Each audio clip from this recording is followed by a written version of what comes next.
Just for documentary purposes, for those who don't do documentaries, I guess.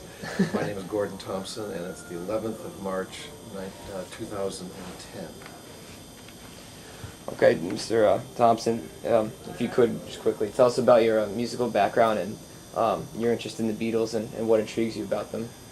Musical background, how detailed a description do you want? Just quickly. Okay, background, I'm Canadian originally. I guess I still am in some ways. My musical background was that I started singing in the church chorus.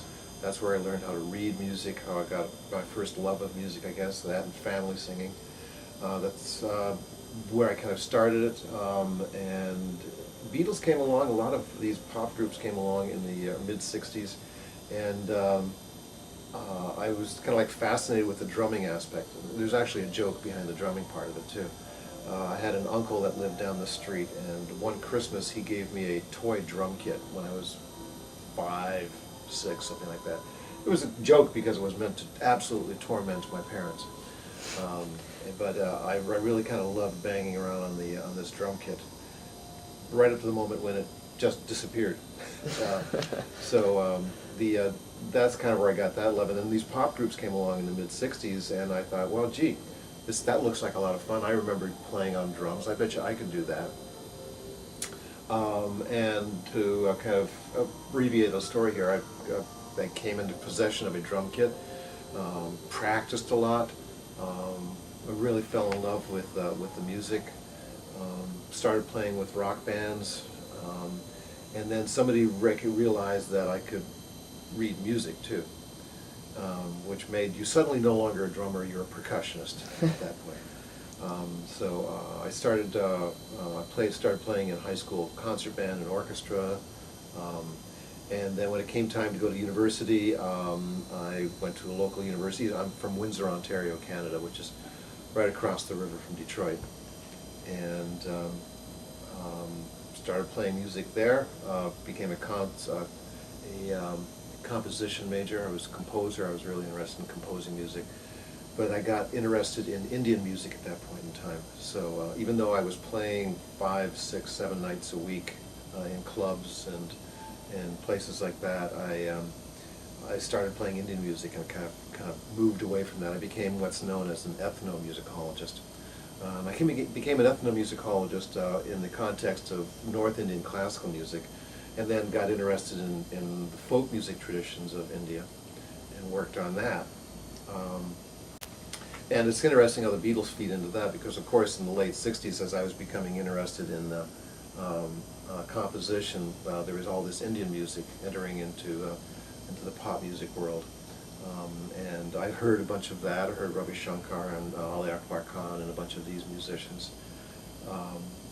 But when I got to university, there was this music I could study, and it was like I became really passionately involved with it.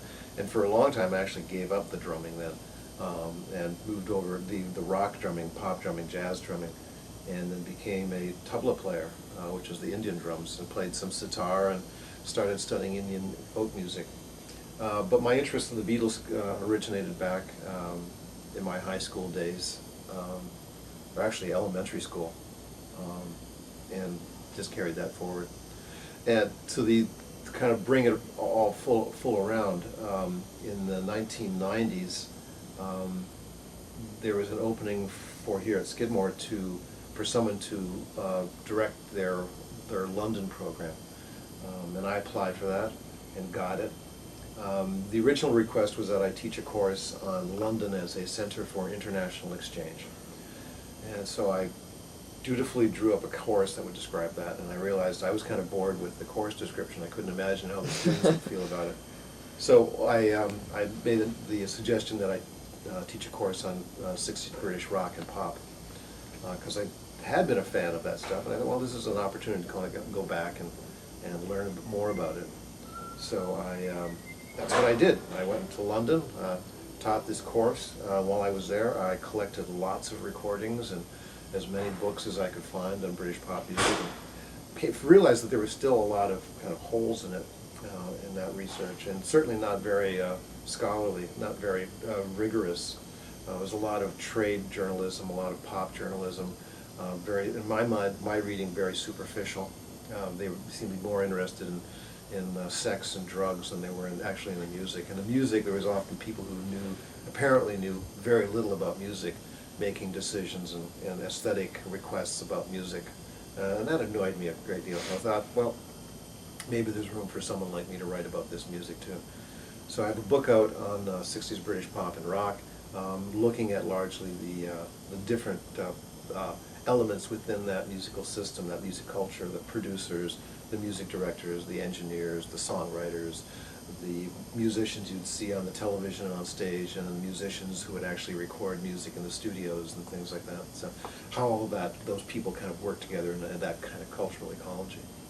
But within that realm, I realized that the 500-pound gorilla in the room were the Beatles.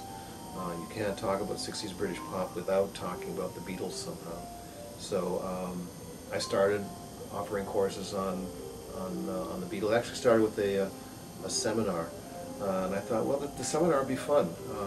And in my mind, when I do a seminar, I like to make sure that the students are the ones who are driving the conversation. So selected a bunch of readings for them, the books that I'd read, and then said, okay, we'll run this through, because different biographies will tell you, have different versions of the story. One author will tell you that Beatles haircuts came from here. Another book will tell you they came from here. Some books will make outrageous claims about Brian Epstein or whoever, and so it makes for a lively conversation. Comparing what different biographies say about recordings and the Beatles. So that's where it started. And then somewhere, I think one of those first classes that I taught, the students said, "Could we put on a concert?" And I said, "Go ahead. I'll book the room for you. You do it. You organize it." They were really excited about doing it, but they had never really organized concerts before. So I got involved and helped them organize it, helped them kind of set up what the program would look like and things like that.